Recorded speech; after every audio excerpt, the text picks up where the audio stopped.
بەناوی خوای بەخشندەی میهرەبان سڵاوتان لێبێت بەڕێزان لە بەرنامەی ئەمڕۆ قسە لەسەر پرسی موچەی هێزانامنیەکان و موچەی فەرمانبەرانی مەدەنی هەروە پرسی داهاتی ناوخۆ و پرسی نێوتیش دەکەین لە نێوان هەرێم و بەغداد و پرۆسی ببانکیکردنیش بەکوێ گەیشتووە و بەکوێ دەگات هەروە باسی داهات و پەیوەندیەکانی نێوان هەرێم و بەغداد دەکەین و کارەکانی دیوانی چاودێری دارایی عێراق لەگەڵ بەڕێز کاک سۆران عومەر ئەندامی لیژنەی ئابووری پیشەسازی لە پەرلەمانی عێراق. کاک سۆران بەخێربێن، سوپاسیان دەبوون دەکەین.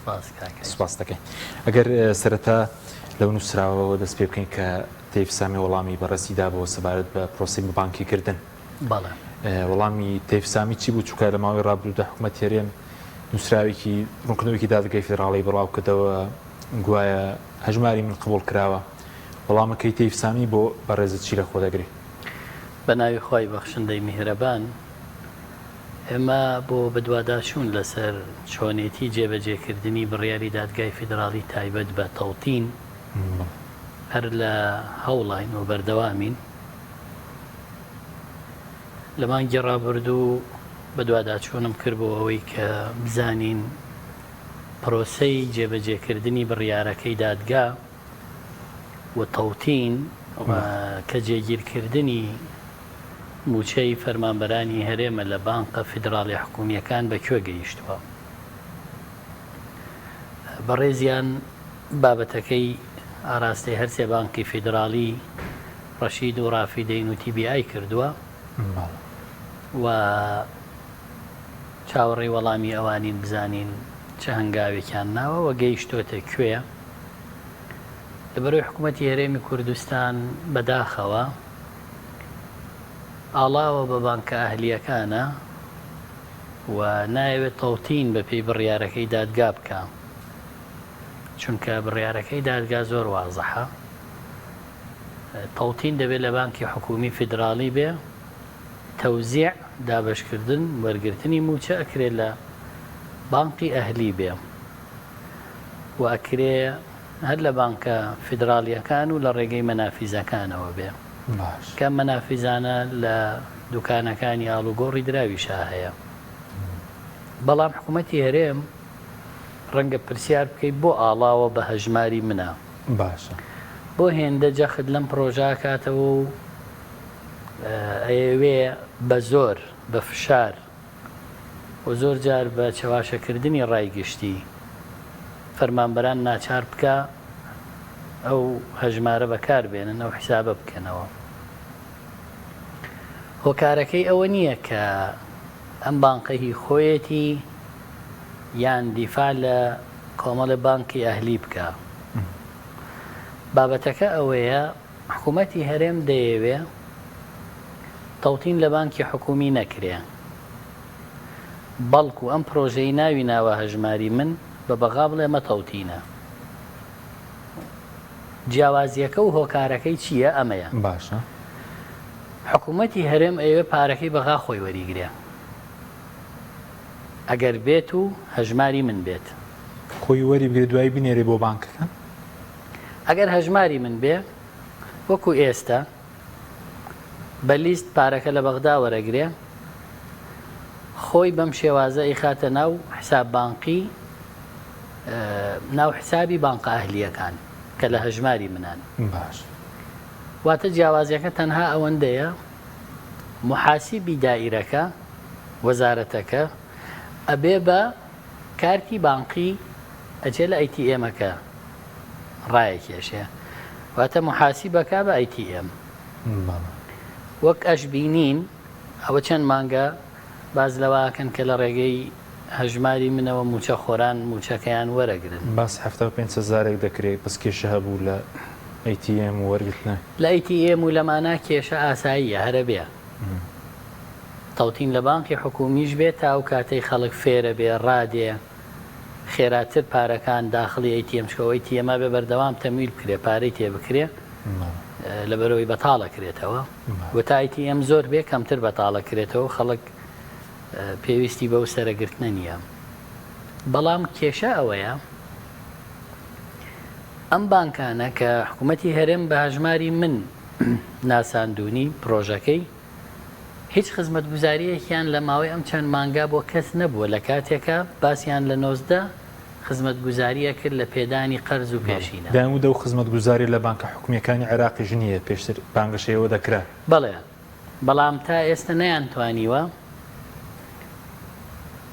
چەند هزار کەس موچەوەرەگرێت 75,000 ئەگەر مانگانە ئێستا موچەکەی لە هەژماری من ڕابکێشێ لە ئەیتیئێمەکان با 75 کەس سوودمەند وایە لە یەکێک لە خزمەت گوزاریەکانی کە ئەڵێن 90 خزمەت گوزاریە نەخێر با لە یەک خزمەت گوزاریان 75 کەس سوودمەند وایە باسی پێشینە و قەرز و خزمەت گوزاری دیکەی بانکی دەکرا بەڵێ بەڵام تا ئێستا هیچ فەرمانبەرە سوودمەند نەبووە لە 1 دینار لەو پرۆژەیە بۆیە جیاوازی نییە لە نێوان محاسیبێک و ئەیتیئێمێکە بەس تیفسامی لەسەر داواکاری بەڕێزداوی ڕوونکردنەوەی لە بانکە حکومیەکان کردووە کە ڕوونکردنەوەی پێ بدەن بانکی ڕەشید و ڕافیدەین و TBI داوای لێکردن و کە ڕوونکردنەوەی پێ بدەن بەڵێ داوای لێکردوون بۆ جێبەجێکردنی قەرارەکەی محکەمەی ئیتیحادی چیان کردووە لەبەرەوەی لە پێشترە هەروەزیری دارایی خۆی بە نووسراوی فەرمی ڕای سپاردوون بۆ جێبەجێکردنی بڕیاری دادگای فیدراڵی لەم قۆناغا و لە پاش وەڵامی بانکەکان ئێمە ئەگەینەوەی کە ئایا پرۆسەی تەوتین گەیشتۆتە کوێ دەستی پێ کردووە یا دەستی پێ نەکردووە کە بە بڕوای من تا ئەم کاتە تەوتین و جێبەجێکردنی بڕیاری دادگای فیدراڵی دەستی پێ نەکردووە باش ئەی لەگەڵ مامۆستایان پێشتر کۆنگرێکی ڕۆژنامەوانی تا نەبوو هیچ هەوڵێکەیە هیچ بکری لەسەرم پرسە فشارێک پرۆسەیەک لا بکرێتەوە بەڵێ ئەوانەی کە لە دادگای فیدراڵی سکاڵاکەیان کردووە هاتنە بەغدا لەگەڵ مامۆستایان و فەرمانبەرانی ناڕازی لە ڕێگای دایرەی تەنفیز هۆشداریەکیان بۆ حکوومەتی هەرێم ناردووە سەبارەت بەوەی کە ئایا جێبەجێکردنی بڕیاری دادگای فیدراڵی گەیشتۆتە کوێ چونکە بڕوامان وایە جێبەجێی نەکردووە ئەوەش جۆرێکی تر لە فشارە بۆ ئەوەی بڕیارەکە و خۆی جێبەجێ بکرێ هیچ سەفقەیەکی سیاسی هیچ ڕێکەوتنێکی ژێربەژێر ئەم بڕیارە خاو نەکاتەوە یا بەلاڕێیە نەبا چونکە کاک حەکیم چۆن حکوومەتی هەرێم ئێستا دیفاع لە هەژماری منەکە ئێمەش دیفاع لە تەوتینەکەین بۆ ئەو لەبەر ئەوە دیفاع لە هەژماری منەکە بۆی پارەکە لە بەغا بە کاش 965 ملیاری مانگانە وەربگرێ ئیتر چەنی بندیوارە و چەنی نامستەحەقە و چەنی دووبارەیە و چەنی ئەوەیە کە بۆ خۆی ئەیبا لە لابەلا و لە غێرقانونی سەرفێکە ئەوەی بەردەوام بێ ئێمە ژەمانەوێ ئەم پارەیە لە دەستی حکوومەتی هەرێمان نەمێنێت چونکە حکوومەتی هەرێم بە درێژایی تەمەنی دەستێکی ئەمین نەبووە موچەی پاشەکەوت کردووە موچەی بڕیوە موچەی دواخستووە موچەی نەداوە سزای خەڵکی پێداوە بە بارمتەی گرتووە بەڵام کە بوو بە تەوتین هەر کەس فعلی نەبێ ناتوانێت بچێت موچە وەرگێ هەر کەس دووبارە بێ ئەبڕێ هەر کەس نایاسایی بێ دەرەکەوێ هەر کەس خەڵکی وڵاتە نەبێ مافیۆی نییە موچە وەربگرێ و دوای ئەوە خەڵک چاوەڕێ ناکە حکوومەتی هەرێم کەی پارەکە بخاتە سەر حسابەکەی نەخێر ڕاستەوخۆ عێراق دوای چوونی لیستەکە پاراخاتە سەر حسابەکەت و ئەچی وەرێگری وەکو ئێستای عێراق کە شتێک بە ناوی هەواڵی بە پەلەی موچە و هاتنی موچە و نەهاتنی و دواکەوتنیوە نەماوە حکوومەتی هەرێم ئیشەکەی ئەوەیە لیستەکان لە دەی مانگە حازر بکە لەگەڵ میزان مراجعە بینێرێ بەسەر بەڕێزدا شکرات کرد کە نووسراوێکی تەیفسامی کە لە مانگی دووەوە بەڕێزدا شکرات کرده بوو کە داوای کردووە لە دەی هەموو مانگێک لیستی موچە بنێرێ بەڵام ئەمڕۆ ئەو 15 مانگە 15 حوتە لیستی موچەی مانگی حەوت نەڕۆشتووە و مانگەکانی ڕابرد هەر زۆر دواکەوتووە گەشتۆتە کۆتایی مانگ ئێمە دەبێت چۆن چارەسەر بکرێ خۆی ئەم حکوومەتەی هەرێم احتیرامی ئیمزا و قەراراتی خۆشی ناگرێ لە 92 وەزارەتی مالیە ئیتیحادی داوای کردووە هەموو دەیمانگێک لیستی موچە ئامادە بکەن لەگەڵ میزان مراجعەی مانگی پێشوو بەڵام بەداخەوە دوای 5 مانگ لەو داوایە ئەنجومەنی وەزیرانی هەرێم بڕیارەدا ئەمە بکە هێشتا جێبەجێی نەکردووە. لە ڕاستیان نایانەوێ خەڵک دڵخۆش بێ بە بەغدا، دڵخۆش بێ بەوەی موچەکەی لەوێەوە لە کاتی خۆیان دێت. تەنانەت ئێمەمانان تەخمینەکەن کە دیفاع لە قوتی خەڵکەکەین، کە ئەڵێین قوتی خەڵک کاتێ لای ئێوە بووە ئەو کارە ساتەتان بەرەمێناوە. ئێستا کە بە بڕیاری مەحکەمەی ئیتیحادی بەغدا ناچارە بیدا، ئەمان هێشتا کێشەی بۆ دروستەکەن، هێشتا تەنها ئیشیان لیستەکانە بەم جۆرە ئامادەیەکەن. چونکە بەشی زۆری لیستەکانی هەرێمی کوردستان و وەزارەتەکان هیچ لیستێکی حکوومەتی هەرێم لە وەزارەتەکانە کە ئەچێ بۆ دارایی هاوتانین، گۆڕانکاری تایە، دەستکاری تایە، جیاوازی تایە، زیادەی تایە. من لە چەند مانگ پێش ئێستا ئاماژەم بەوە کرد کە چەند وەزارەتێک کێشەی زۆر وازەحیانەیە. بە نمونە لیستی وەزارەتی پێشمەرگە لە وەزارەتی پێشمەرگە لەگەڵ دائیرەی موازنە و محاسبە لە وەزارەتی مالیە جیاوازیەکەیان 23,000 کەسە. باسم کرد کە 4,000 کەس لە دایرەی کارەبا لە وەزارەتی کارەبا جیاوازی هەیە. ئەم مانگە کێشیان بۆ دروست ئەوە تا چونکە عێراق کاک حەکیم ئەم برادرانەوە ئەزانن کە موچەی مانگێکی نارد ئیتر لە میزان مراجعە و بە دوواداچوونەکانە لێ ئەگەڕێ ئەمانە بە کەیفی خۆیان دەستکاری لیستەکان بکەن و بینێرنەوە بۆیان بنێرێ. عێراق زۆر هێواش ئەیەوێ حکوومەتی هەرێم بکا بە حکوومەت، ئەمەی هەیە حکوومەت نییە. ئەم سیستەمە ئیداری و دارایی و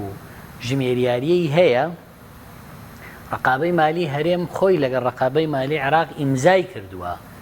کە لەسەر بنەمای هیچ سیستەمێکی مالی و ئیداری و دارایی و محاسبی ناڕوە. معقولە بەڕێوەبەرایەتی خانەنشینی کە سەر بە وەزارەتی داراییە، لە ناو وەزارەتی داراییە لیستی خانەنشینی 12,000 ناوی فەرقا، ئەبێ وەزارەتی دارایی هەرێمی کوردستان مەمنونی عێراق بێ کە هەرێمی ناچار کردووە لیستی سەربازی بچێتە بەردەست. یەکەم جارە وەزارەتی داراییش لیستی سەربازیە بینێ، هی هەرێم نەیبینیوە پێشتر، یەکەی 70 هەر نەدیوە، هەر لای نەبووە. دەستگای ئاسایش و ئەنجومەنی ئاسایشی هەر نەدیوە بە ئێستەشەوە، زێرەڤانی و بەرگری فراکەوتنی هەر نەدیوە. ئەبێ وەزارەتی دارایی بڵێ سوپاسی حکوومەتی عێراقیەکەین کە ئێمە 32 ساڵە حکوومەتین بۆ یەکەم جار لیستی هێزە ئەمنیەکانی خۆمانە بینین کە پڕە لە کەم و کوڕی، پڕە لە ناڕێکی، پڕە لەو گرفتانەی کە ڕقابەی مالی تا ئێستا بەردەوامە خەریکی وردبینیە. ئەمانە لە تەقریری ڕقابەی مالیە نووسراوە وەزارەتی سامانە سروشتیەکانی هەرێمی کوردستان هیچ سیستەمێکی محاسبی نییە کە پارەی پێ داهاتی پێکۆ کردوتەوە خەرجی پێ کردووە. ئەڵێ ئەگزڵێکی هەیە، شیتێکی هەیە نووسراوە داهات،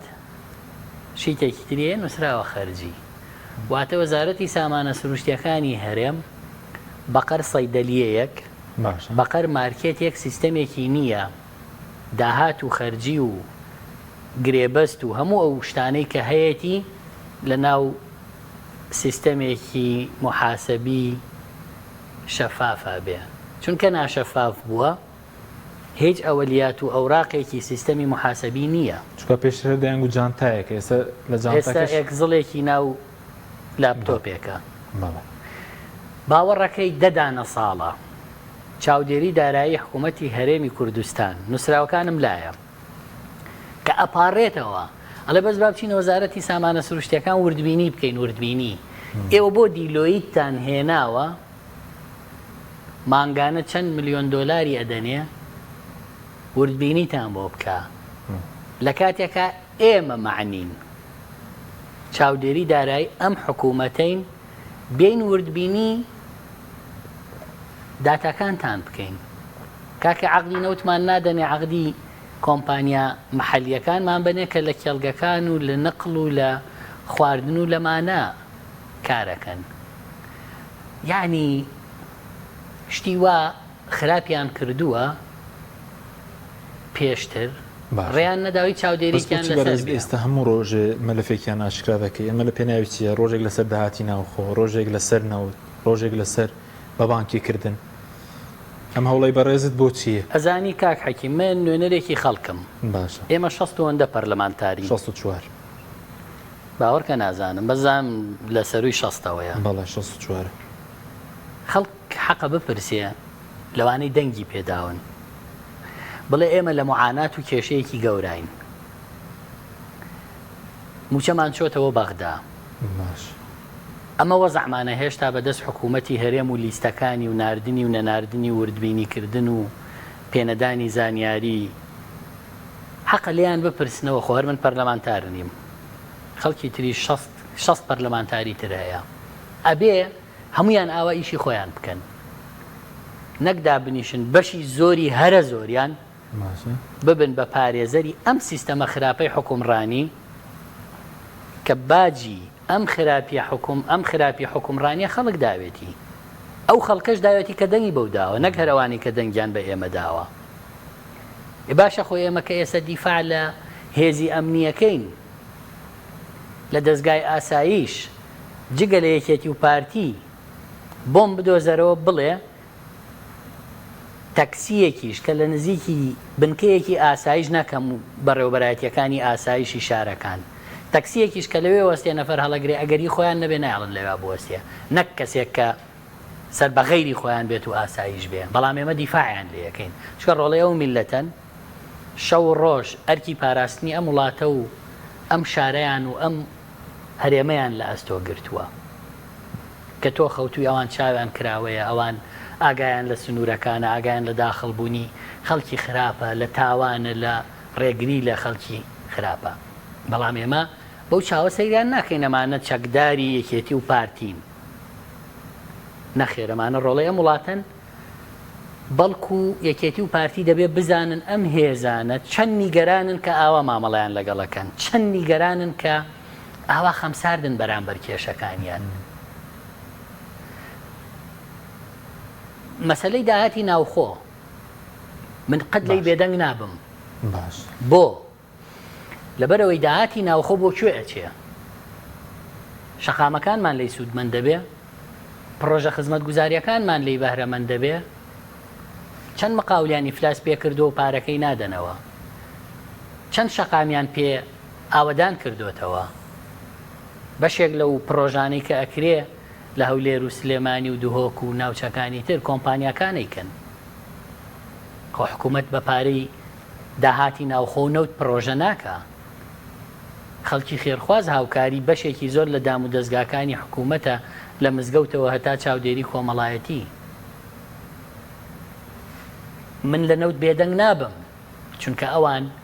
دەبێت تەسلیمی عێراقیکەن بۆی ئێمە بودجەی تەشغیلی و ئیستیسماریمان بۆ بێ. ئەوانە بێت تەسلیمیکەن لەبەرەوەی خەڵک بەنزینی هەرزان و نەوت و گاز و غازی هەرزانی بۆ بێ کە ئەوان داهاتەکە ئەبەن و نەوتەکەش تەسلیم ناکەن و خەڵکی ئێمەش مەحرومە بێت لە بەرهەمەکانی نەوت بە بۆری ڕۆیوە. هەر خەڵکی ئێمە مەحروم بووە، نەوتی ڕەشیان داوە بە نانەوە، ئەوەشیان بڕی، بەرمی لێ نەوتیان نەداوە بە ماڵان. کە نەوت ڕاگیراوە لە ناوخۆ،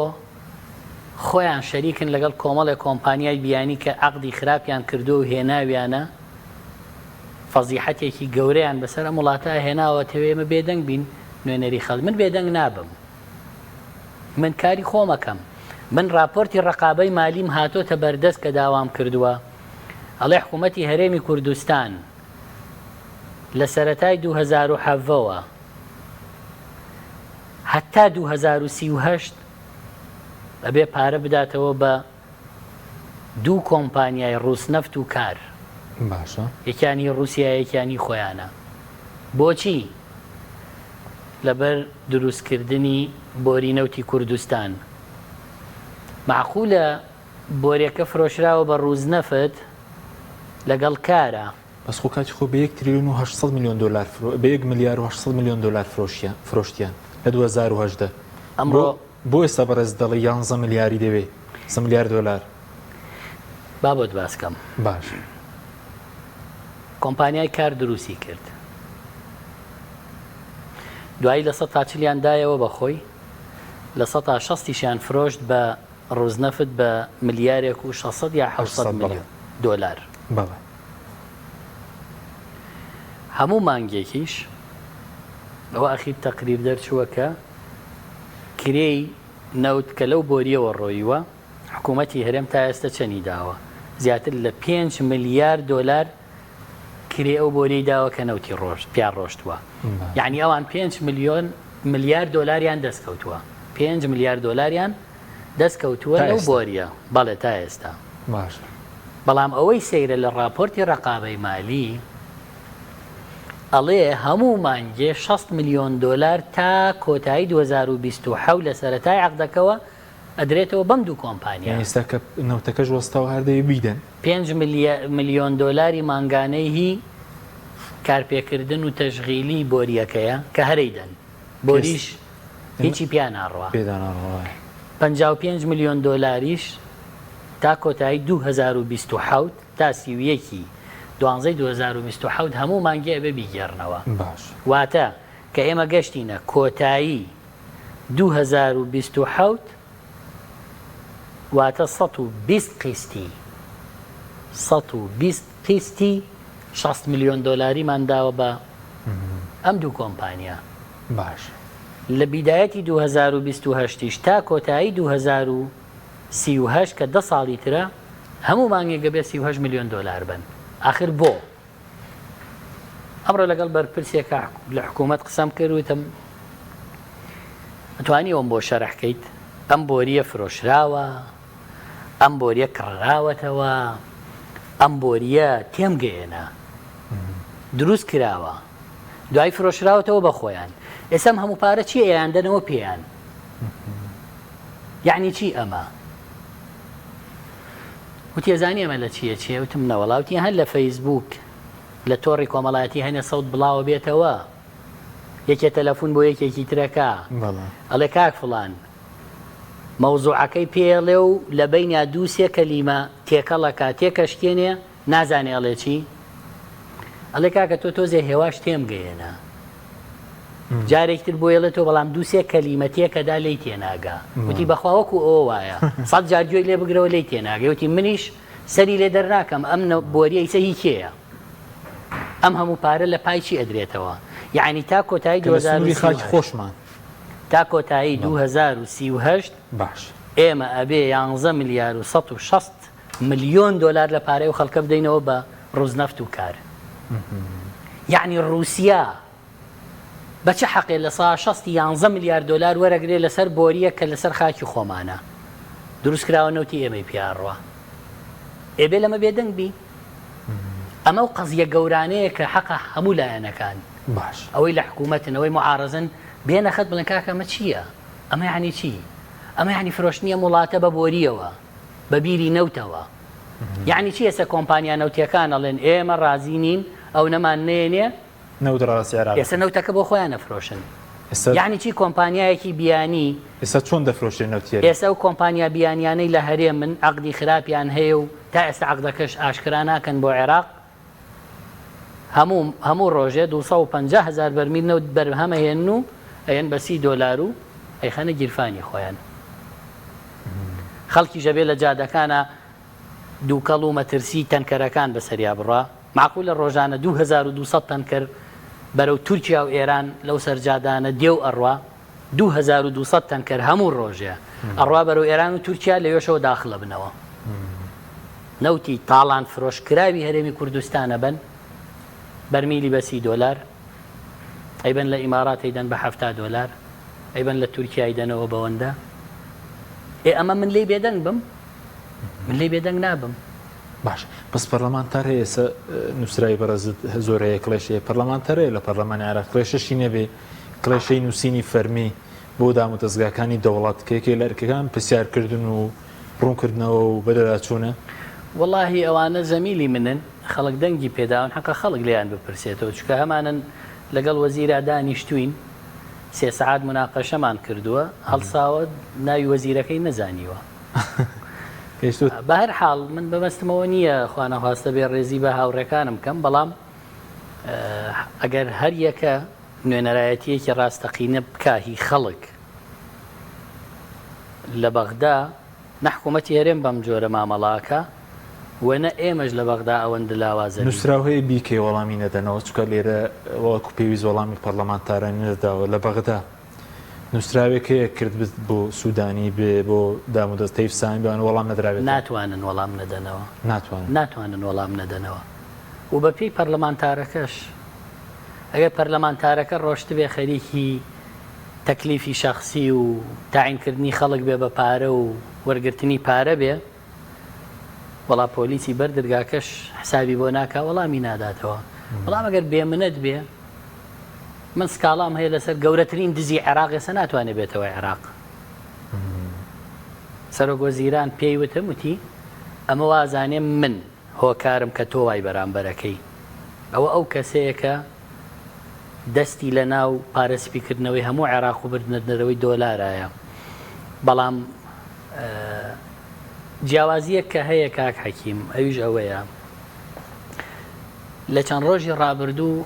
من مامۆستایەکی زانکۆی ڕاپەڕینم لە ڕانیە لە نووسینگەی خۆم پێشوازی لێ کرد پرۆژەیەکی هەبوو باش وتی حەزەکەم ئەم پرۆژەیە بردوومە بۆ سلێمانی بۆی شتێک بۆ سلێمانی بکەم بەداخەوە پرۆژەکەیان قبول نەکردووە کە من هاتووم خۆم بۆم بردوون خزمەتی پێ بکەم. ڕۆژەکە لە بواری چیە بەگەر وردەکارێکش نامەوێ وردەکارێک لە بواری نامەوێ باسی کەم تا کاتی خۆی باسی کە وتی بەداخەوە کێشیان بۆ دروست کردم و قبولیان نەکرد. پێم وایە دوتم مامۆستا ئەم پرۆژەی تۆ گەر بیکەی بە بزنس قازانجێکی زۆر خەیاڵیەکەی وتی بەخوا لەبەر خزمەتکردن حەزەکەم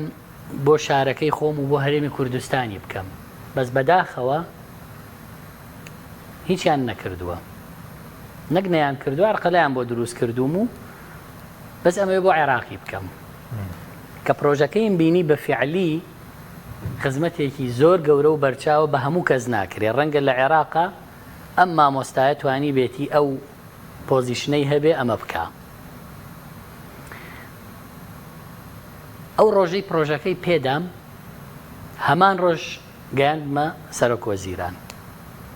هەمان ڕۆژ گەیاندمە سەرۆک وەزیران ئەمە حەزەکەم بۆیە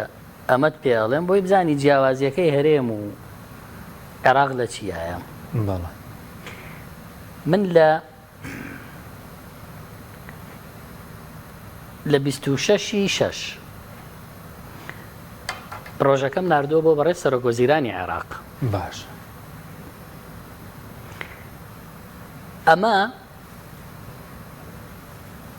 ئەم مامۆستا بەڕێزە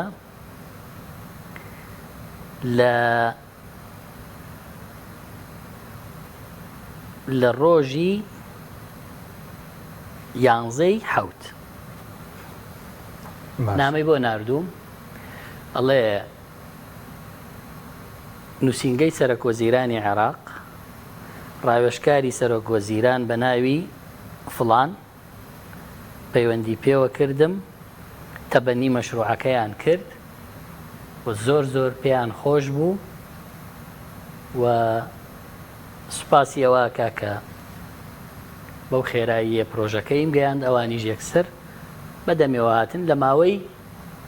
15 ڕۆژە بەم هەموو ڕۆتینەی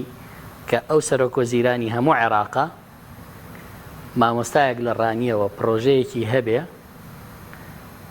بۆی بچێت لە ماوەی 15 ڕۆژە ئیتساڵی پێوە بکاتەوە ڕاوێژکاری خودی خۆی و پرۆژەکەی تەبەنی بکەن. بەڵام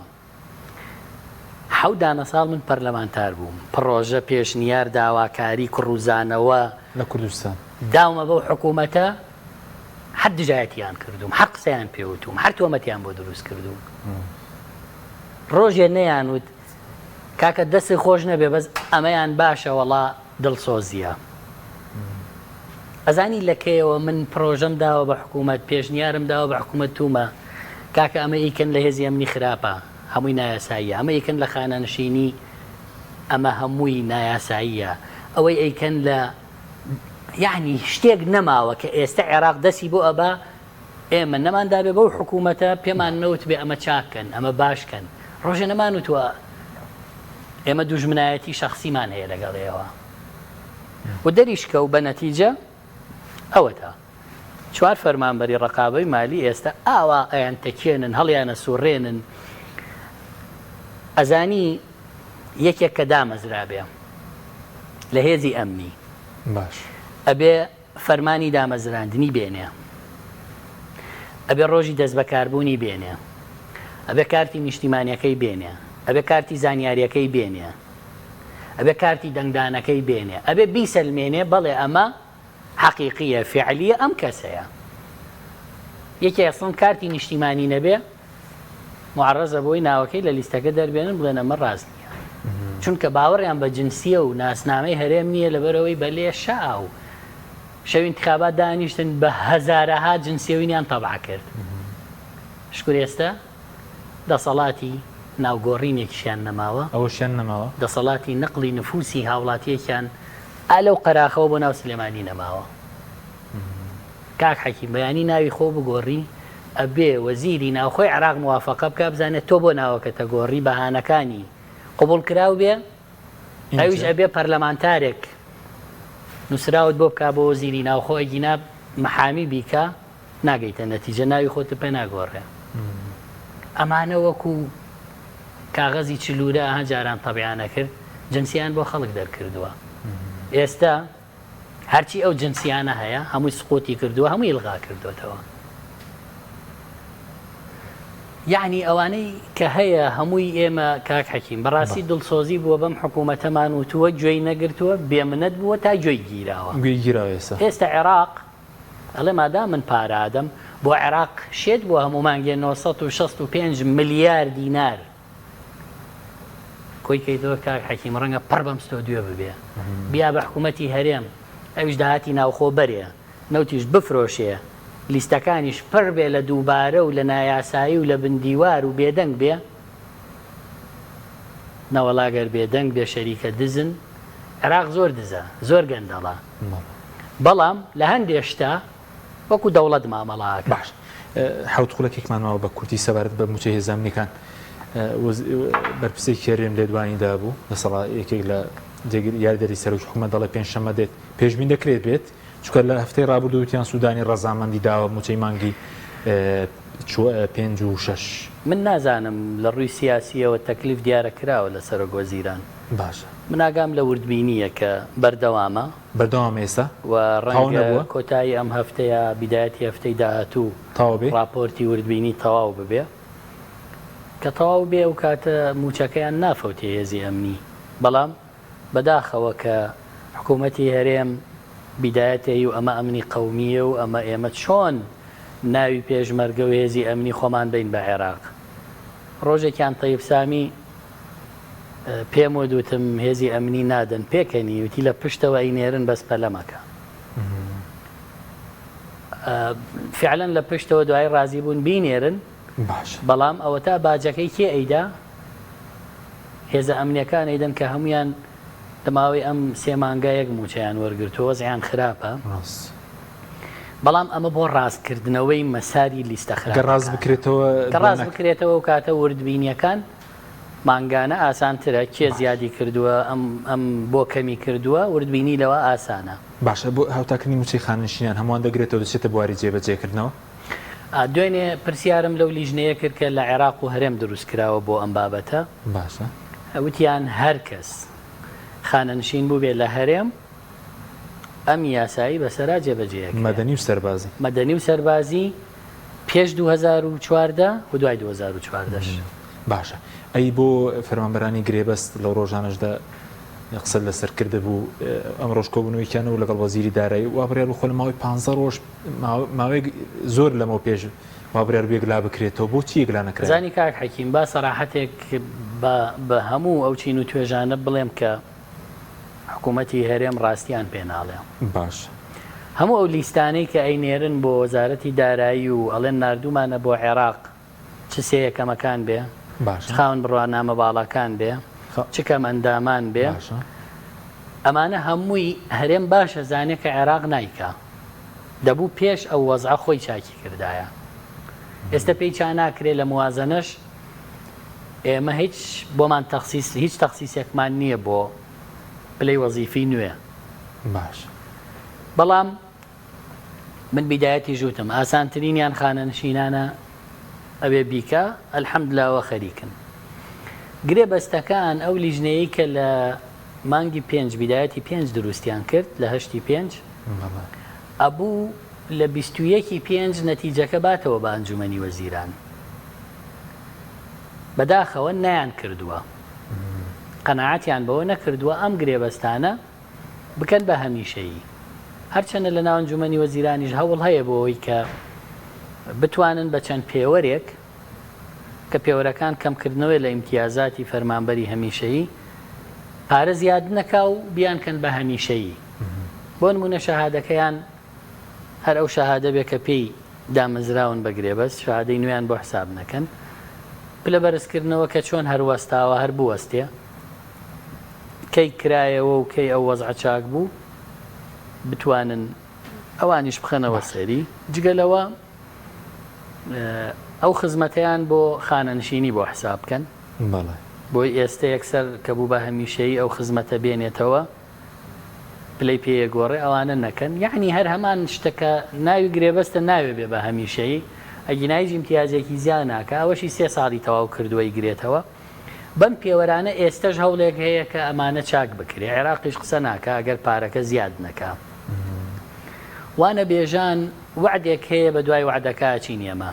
18 میلیارد وتیان ئەوەی کە سەرۆک وەزیران وعدی دا کە دەنگ بە خشتەکانی بودجە بدرێ پێش دەژن باشە وعدی داوە کە 18 میلیارد بۆ وانە بێژان دەرخان بکە هیوادارم بە شوێنە وعدا بڕێژانی بەزای بۆ هاوتاکردنی موچەی جگە لە خانشان توێژەکانی دیکە لە فەرمانبەران پلە بەرزکردنەوە پێرەچێ بکەوێتە ساڵی داهاتوو مادام بودجەیەکیان بۆ تەرخان لە بەرزکردنەوە ناکەن چونکە مەبلەغەکەی ئەوەندە زۆرە عێراق ناچێتە ژێرباری بەڵام هەندێک چین و توێژی تر هەن کاک حەکیم بۆ نمونە فەرمانبەرانی مەدەنی وەزارەتی ناوخۆ هێزەکانی ناوخۆ بە ئاسایش و پۆلیس باشە ئەمانە لە قایمقامیەت و ناحیە و وەزارەتی ناوخۆ و هێزەکانی ناوخوا فەرمانبەری مەدەنی هەیە ژمارەیان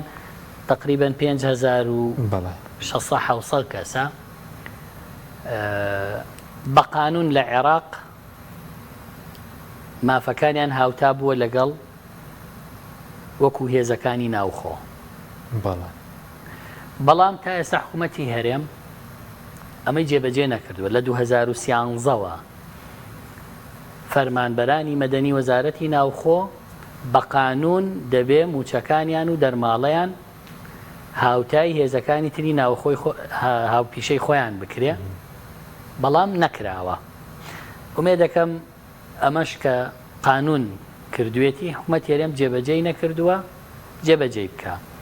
باز لە کەمەندامانەکەن کەمەندامان بە قانون لە عێراق بە قانونی خۆیان کردویانە هەرێم بە قانونی خاوەن پێداویستی تایبەتی خۆمان لە 2011 قانونێکمانەیە جێبەجێی نەکردووە کە ئەگەر قانونەکە جێبەجێ بکە مافو امتیازاتی خاوەن پێداویستی تایبەت زۆر شتی تریان بۆ کرێ کە ئێستا مەحرومن لی جگە لەوە کاک حەکیم ئێمە ڕعایە ئیجتیماعیمان هەیە بەڵام ئەوانەی کە مەشمولن هاوکاری بکرێن لە 2016ەوە بڕدراوە ئافرەتێک کە هاوسەری نییە مناڵێک کە نەخۆشی درێژخایەنی هەیە خوێنکار کە بێکارە دەرچووی زانکۆ کە بێکارە ئەوانەی هاوسەریان لە زیندانە ئەوانەی کە لە زیندانن بە خێوکەریان لە زیندانە و کەسیان نییە خزمەتیان هاوکاریان بکە هەموو ئەمانە کە چین و توێژێکی زۆر مەحرومی کۆمەلگان معقولە شەلل دەماخێک پارەکەی و بڕیوە هیچ شتێکی تری نییە معقولە لە 2013ەوە چواردەوە هیچ کەمەندامێکی تازە دووەرنەگرتووە هەموو ئەمانە حەقی خۆیانە وەک وتم